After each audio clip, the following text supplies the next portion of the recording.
Hello students, मैं सुनील शर्मा एक बार फिर आपके सामने कक्षा 10 की गणित लेकर उपस्थित हूँ। जैसा कि आप सभी जानते हैं कि कक्षा 10 की कोरोना महामारी के चलते हुए सामाजिक और गणित के एग्ज़ाम डिले हो गई थी और उसकी अब नई तारीख आ गई है 29 और 30 जून।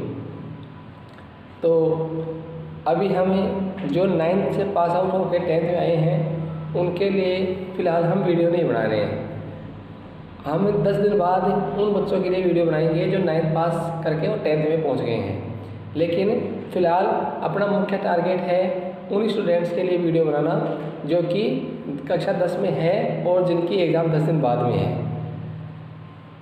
तो कोरोना महामारी के चलते हुए आप सभी विद्यार्थियों की तैयारियों को एक आघात पहुंचा है। आप सभी जानते हैं कि अपनी जो तैयारी थी उसके हिसाब से हमारी आज की पोजीशन नहीं है। तो हम इन 10 दिनों में जो अपनी धार कुंद हो गई है, जो अपनी धार पहले जितनी थी उससे कम हो गई है, हम पुनः उस धार को प्राप्त करने की कोशिश करेंगे। अपने कक्षा 10 में जैसा कि सभी बैच में होता है कि लगभग 2 प्रकार के स्टूडेंट्स होते हैं। एक वे स्टूडेंट्स जो कि एवरेज या बहुत अच्छे स्टूडेंट होते हैं और दूसरे स्टूडेंट वे होते हैं जो कि बहुत ही कमज़ोर विद्यार्थी हैं। तो कमज़ोर विद्यार्थियों का एक ही लक्ष्य होना चाहिए कि वो कैसे भी करके और इस 10th क्लास को पास आउट करें, चाहे उनके 33 से लेकर कितने भी नंबर प्राप्त हों। और जो विद्यार्थी पढ़ने में ठीक हैं, एवरेज या एवरेज से ज़्यादा हैं, उन विद्यार्थियों का टारगेट केवल और केवल 100 नंबर होना चाहिए। नंबर हमेशा टारगेट 100 ही रखना है, 100 से कम 99 नहीं होना चाहिए। अब बचे हुए दिनों में हमें अपने गणित विषय की सभी प्रश्नावलियों का एक बार पुनः दोबारा से इनका रिवीजन कर लेंगे। अब रिवीजन में 2 तरीके हैं भाई। जो एवरेज या अच्छे इंटेलिजेंट स्टूडेंट्स हैं वो तो एक टारगेट बनाएं और प्रतिदिन कुछ प्रश्नावलियों को हल करें। जैसे 10 दिन बचे हुए हैं तो वो चाहें तो एक दिन में 2 प्रश्नावली या एक दिन में 3 प्रश्नावलियों को हल कर सकते हैं। कमज़ोर विद्यार्थी हैं वो केवल एक दिन में एक ही प्रश्नावली को हल करें। तो पहले हम बात करते हैं कि कमज़ोर विद्यार्थी क्या करें और किस प्रकार से 10th को पास आउट करें। तो जैसा कि पहले आपको मार्च महीने से पहले पढ़ा चुके हैं, आपको बार बार ये बताया गया है कि हमें ये पता होना चाहिए कि कौन सी प्रश्नावली हमारे लायक है, हम इसको पढ़ सकते हैं, और कौन सी प्रश्नावली कितने नंबर की हैं। तो कुछ आसान प्रश्नावलियाँ हैं जैसे प्रश्नावली 17, प्रश्नावली 18, प्रश्नावली 1, प्रश्नावली 4, सड़क सुरक्षा। इस प्रकार से ये 4-5 प्रश्नावली का एक समूह है जो बिल्कुल आसान है। प्रश्नावली 17 में कुल 6 नंबर का प्रश्न आएगा। उसमें आपको माध्य, माध्यक और बहुलक सीखना है। तो माध्य की 3 विधियाँ हैं, प्रत्यक्ष, कल्पित और पद विचलन। तीनों विधियाँ आपको आनी चाहिए। साथ में माध्यक आना चाहिए और बहुलक आना चाहिए। इसके बाद है प्रायिकता आनी चाहिए। तो 17 प्रश्नावली 6 नंबर की है, 4 नंबर की प्रायिकता है। इसके बाद पहली प्रश्नावली की बात करें, वैदिक गणित है, ये भी आसान प्रश्नावली है, ये 4 नंबर की है। फिर जो आपकी ग्राफ है वो कुल 6 नंबर की आएगी प्रश्नावली 4 में से। तो इस प्रकार से इन 4 प्रश्नावली में आपके 20 नंबर हो जाते हैं। इसके बाद जैसे चित्र बनाने वाला क्वेश्चन है प्रश्नावली 14 में, वो भी आपको बार बार सिखाया गया है, बार बार उसकी प्रैक्टिस करवाई गई है। तो ज़्यादातर विद्यार्थी चित्र भी बना सकते हैं, वो आपको 3 नंबर का आएगा। इसके बाद सड़क सुरक्षा में कुछ महत्वपूर्ण क्वेश्चन आपको बताए गए हैं, तो वो क्वेश्चन भी आप कर लें तो 4 नंबर की सड़क सुरक्षा आपको आएगी। इस प्रकार से 27 नंबर का एवरेज आपका हो जाता है। इसके अलावा कुछ आसान प्रश्नावलियाँ भी अन्य भी हैं जिनमें से 1-1 नंबर के क्वेश्चन आपके प्राप्त हो सकते हैं। तो इस प्रकार से वो अपना टारगेट लगभग 40 नंबर या 50 नंबर रखें ताकि वो आसानी से कक्षा 10 को पास आउट कर जाएँ। तो और जो इंटेलिजेंट विद्यार्थी हैं उनको किताब में कहीं भी कोई भी क्वेश्चन, चाहे वह प्रश्नावली में हो, चाहे वह एग्जाम्पल में हो या अन्य महत्वपूर्ण कोई प्रश्न हो, आपको किसी भी हाल में कोई प्रश्न को नहीं छोड़ना है। तो आज से हम, जैसा कि आज 18 जून है, आज से हमें नई शुरुआत करेंगे और इन बचे हुए 10 दिनों में हम अपनी किताब का एक बार पुनः दोबारा से रिवीजन करेंगे। तो या तो आप अपने स्तर पे कर लें कि हमें ये प्रश्नावलियाँ करनी है, तो तरीका ये होता है कि जो आपको प्रश्नावलियाँ आती हों, आसान प्रश्नावलियाँ जो भी हैं आप उनको पहले हल करें, ठीक है। उसके बाद कुछ एवरेज प्रश्नावलियाँ हैं उनको हल करें और लास्ट में बची हुई हार्ड प्रश्नावलियों को हल कर लें। दूसरा तरीका है कि प्रतिदिन मैं आपको वीडियो बनाकर एक टारगेट देता रहूँ, ठीक है। आप उन प्रश्नावलियों को, दी गई प्रश्नावलियों को हर हाल में हल करें। उनसे कोई भी संबंधित आपको समस्या हो तो अपने ग्रुप पर, अपने यूट्यूब चैनल पर आप कमेंट बॉक्स में जाके या व्हाट्सएप ग्रुप जैसे बनाया हुआ है आपका, उसमें जाके आप अपने क्वेश्चनों को हल करने के बारे में पूछ सकते हैं। कोई समस्या हो तो उसके बारे में आप पूछ सकते हैं। तो प्रतिदिन मैं एक वीडियो बनाऊंगा, उसमें कुछ प्रश्नावलियों के बारे में आपको समझाएंगे भी और उन प्रश्नावलियों का टारगेट आपको दिया जाएगा। आपको उन प्रश्नावलियों को हल करना ही है। ये टारगेट दो प्रकार से होगा। पहला, उन विद्यार्थियों के लिए जो पूरी किताब का रिवीजन करना चाहते हैं। दूसरा, उन विद्यार्थियों के लिए जो कि कमज़ोर श्रेणी के छात्र हैं या जिनका लक्ष्य केवल पास आउट होना है, तो उनके लिए होगा। तो पहले बात करें हम कमज़ोर विद्यार्थियों की, तो कमज़ोर विद्यार्थियों को आज एक प्रश्नावली भरनी है और उस प्रश्नावली का नाम है प्रायिकता। प्रश्नावली 18 में कुल 11 क्वेश्चन हैं, लगभग 9 या 10 आपके एग्जाम्पल हैं। इसके अलावा भी जैसे आपकी क्लास लगती थी तो कुछ अन्य महत्वपूर्ण क्वेश्चन आपको लिखवाए गए थे। तो आपको प्रायिकता को हल करना है। और जो विद्यार्थी पूरी किताब का रिवीजन कर रहे हैं वो इस प्रकार से हम प्रश्नावली के बंटवारे करते हैं कि आसान प्रश्नावलियों को हम पहले ले रहे हैं। तो आसान प्रश्नावलियाँ हम एक दिन में 3 करेंगे, फिर कुछ एवरेज प्रश्नावली आएंगी तो हम एक दिन में 2 करेंगे और कुछ हार्ड प्रश्नावली आएंगी तो हम एक दिन में 1 भी करेंगे। अपना लक्ष्य ये होना चाहिए कि हम किसी भी प्रकार से 25 जून तक या 26 जून तक हर हाल में अपनी किताब का पुनः रिवीजन कर लें। तो आज आपको कुल 4 प्रश्नावली दे रहे हैं। इन 4 प्रश्नावलियों को हल करना है और ये बिल्कुल आसान प्रश्नावलियाँ हैं। 4 प्रश्नावलियाँ आपको आज दे रहा हूँ, 4 प्रश्नावलियाँ आपको कल देंगे और 4 प्रश्नावलियाँ उसके नेक्स्ट देंगे। यानी कि इन 3 दिनों में हम लगभग 10 या 12 प्रश्नावलियों को हल कर लेंगे। इसके बाद कुछ रेखागणित से संबंधित प्रश्नावलियाँ हैं, उनमें थ्योरम्स वगैरह हैं या अन्य कोई क्वेश्चन वगैरह है या त्रिकोणमिति में कोई समस्या है या अन्य किसी प्रश्नावली में, जैसे समांतर श्रेणी में कुछ बच्चों को समस्या हो सकती है, कुछ को त्रिकोणमिति में हो सकती है और ज़्यादातर को रेखागणित में समस्या होती है। तो उन प्रश्नावलियों को हम 2 या 3 दिन के बाद करेंगे। तो अपना लक्ष्य ये है कि इन 2 या 3 दिनों में 18, 19, 20 जून तक हम उन सभी प्रश्नावलियों को एक बार पढ़ लें जो हमें अच्छी तरह से आती है। तो आज आपको कुल 4 प्रश्नावली हल करनी है। पहली प्रश्नावली, दूसरी प्रश्नावली, 17वीं प्रश्नावली और 18वीं प्रश्नावली। पुनः सुन ले एक बार, 1, 2, 17 और 18, ये कुल 4 प्रश्नावलियाँ आज आपको हल करनी है। एक बार इन सभी 4 प्रश्नावलियों को एक बार मैं संक्षिप्त रूप से आपको समझा देता हूँ। जैसे हम प्रायिकता की बात करें तो प्रायिकता 4 नंबर की है। प्रायिकता में कुल 2 सूत्र हैं। प्रायिकता में पहला सूत्र है PE + PE डैश बराबर 1 और दूसरा है किसी घटना की प्रायिकता ज्ञात करने का सूत्र जो होता है अनुकूल परिणामों की संख्या बटे कुल परिणामों की संख्या। इसमें जैसे सिक्के वाला है या पासे वाला क्वेश्चन है, ये महत्वपूर्ण क्वेश्चन है। भाई सिक्के को एक बार उछालते हैं 2 परिणाम आते हैं, सिक्के को 2 बार उछालें तो 4 परिणाम आएंगे, सिक्के को 3 बार उछालें तो 8 परिणाम आएंगे। अब किसकी प्रायिकता पूछी है उनसे संबंधित प्रश्नों को आपको हल करना है। इसी प्रकार पासे से संबंधित प्रश्न है, पासे को 1 बार उछालें तो 6 परिणाम आएंगे, पासे को 2 बार उछालते हैं तो कुल 36 परिणाम आएंगे। तो इस प्रकार से हम पासे और सिक्के के प्रश्न करेंगे। इनके परिणाम आपको लिखे जाने चाहिए।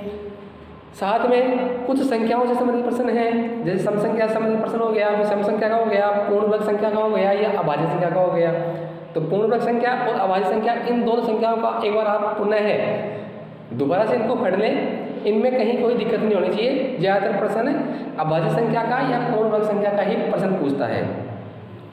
इसके बाद एक इसमें महत्वपूर्ण क्वेश्चन दे रखा है कि एक लीप वर्ष और अलीप वर्ष में जैसे कुल दिनों की संख्या बताई गई है आपको कि अलीप वर्ष में 365 दिन होते हैं, लीप वर्ष में 366 दिन होते हैं।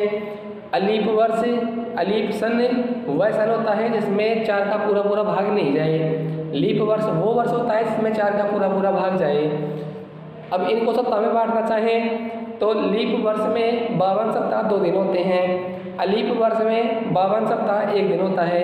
इसमें प्रश्न पूछेगा आपको कि कोई भी वार लेगा, जैसे सोमवार को हम चुनते हैं तो 52 सोमवार होने की प्रायिकता और एक पूछता है 53 सोमवार होने की प्रायिकता। तो इस प्रश्न को आप एक बार दोबारा देख लें, ये एक महत्वपूर्ण प्रश्न है। तो ये प्रश्नावली दोनों करनी है भाई, जो कमज़ोर विद्यार्थी हैं उनको भी करना है और जो इंटेलिजेंट विद्यार्थी हैं उनको भी करना है, पर ये आज होनी ही चाहिए। इसके बाद हम जो कमज़ोर विद्यार्थी हैं वो तो केवल एक करेंगे, बाकी हम कल दूसरी करेंगे।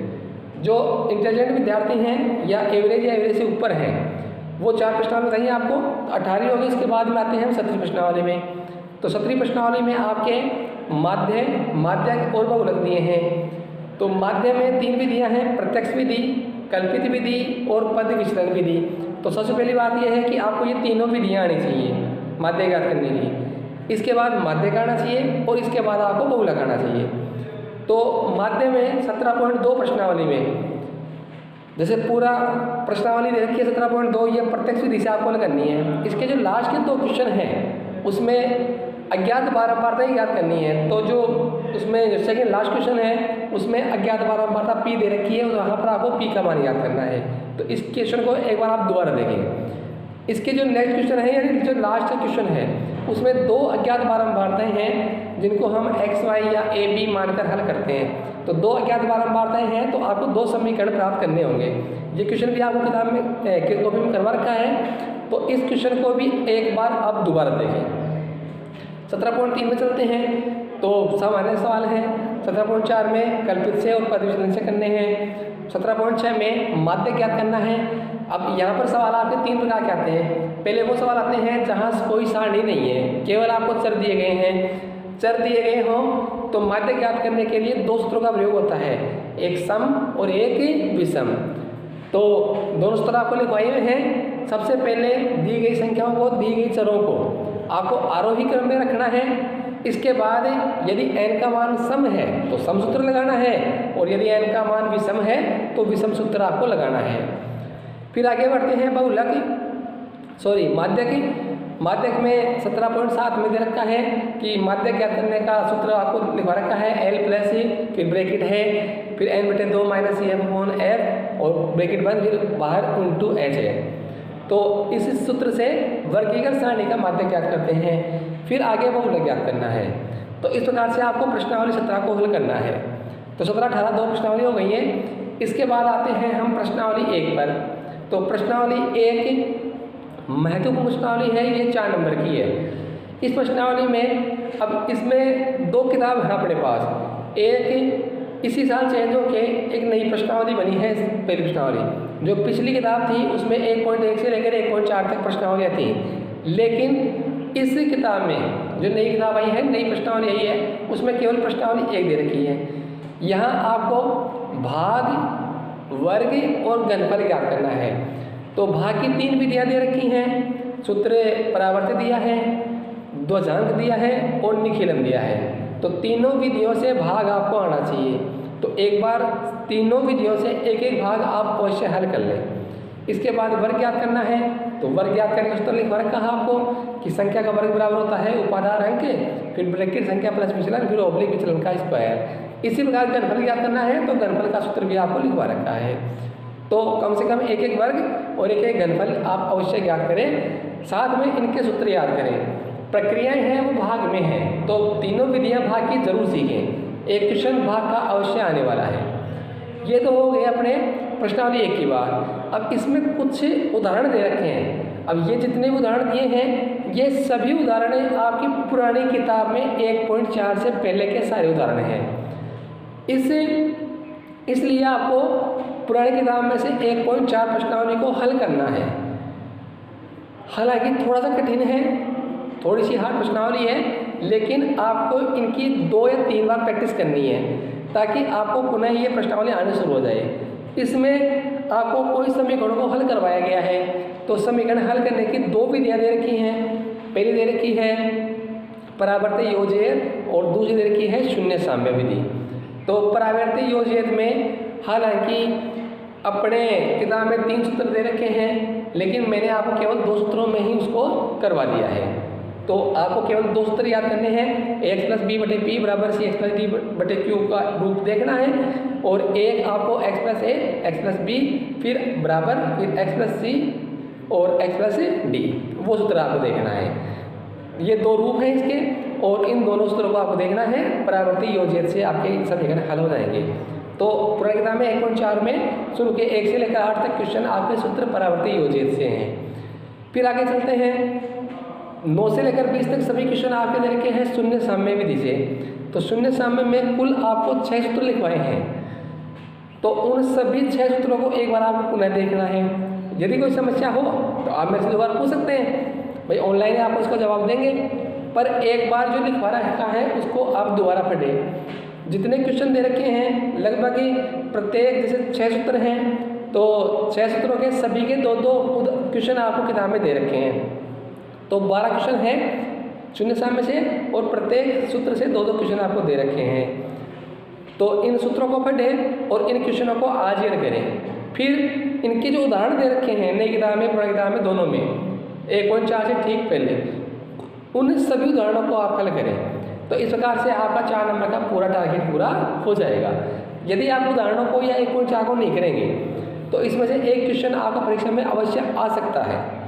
भाई आने में तो कुछ भी आ जाए, लेकिन संभावना ये है कि 1.4 में से एक क्वेश्चन आना चाहिए। परीक्षा में डायरेक्ट परावर्ती योजक या शून्य साम्य विधि लिखी हुई नहीं आती है। डायरेक्ट लिखा आता है कि कोई समीकरण आपको दे दिया और कहेगा कि निम्न समीकरण को वैदिक विधि से हल कीजिए। तो सबसे पहले आपको समीकरण का रूप पहचानना है कि परावर्त्य से करना है या शून्य साम्य से करना है। जिस भी सूत्र का प्रयोग हो उसी सूत्र से उसको हल करना है। यदि कोई क्वेश्चन शून्य साम्य से परावर्त्य दोनों से हो रहा है और यदि आपने किसी विधि का प्रयोग करके उसको कर दिया है तो वो सही माना जाएगा, उसमें आप घबराए नहीं। फिर प्रश्नावली 2 में आते हैं, तो प्रश्नावली 2 में 2.1, 2.2, 2.3, 2.4 और फिर कुछ विविध में सवाल दे रखे हैं। तो मुख्यतः जो सवाल है उसमें लघुत्तम महत्तम ज्ञात करने वाले हैं, यानी एलसीएम और एचसीएफ ज्ञात करने वाले हैं। तो एलसीएम और एचसीएफ ज्ञात करने की कुल 2 विधियाँ दे रखी हैं। एक दे रखी है भाग विधि और दूसरी दे रखी है अभाज्य गुणनखंड विधि। तो जो 2.1 प्रश्नावली है उसमें आपको भाग विधि से क्वेश्चन दे रखे हैं। भाई शुरू के 3 क्वेश्चन जो हैं 2.1 में वो तीनों अलग कैटेगरी के सवाल हैं, ये भी आपको हल करवाए हैं, इनको एक बार पुनः देखना है। बाकी जो चौथा और 5वां क्वेश्चन है वो इसी डायग्राम को दे रखा है कि भाग विधि से इनका महत्तम ज्ञात कीजिए या एचसीएफ ज्ञात कीजिए। तो बड़ी संख्या में छोटी संख्या का भाग देना है, कोई शेषफल प्राप्त होगा।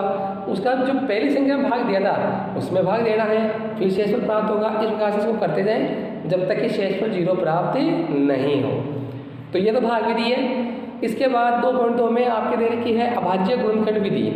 तो इस विधि में आपको दी गई संख्याओं का अभाज्य गुणनखंड करना है, फिर महत्तम और लघुत्तम दोनों ज्ञात करने हैं। तो एचसीएफ यानी महत्तम इसमें होता है सबसे छोटी घात। इसमें एक कोष्टक में वो लिखा है आपको कि जो सभी में हो, यानी एचसीएफ में उसी गुणनखंड को लिखा जाता है जो प्रत्येक संख्या का गुणनखंड होना चाहिए, यानी प्रत्येक संख्या में आया हो वही गुणनखंड इसमें लिखेंगे।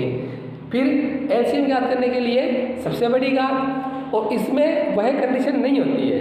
वह कंडीशन कौन सी कि जो गुणनखंड है वो प्रत्येक में होना चाहिए या नहीं होना चाहिए।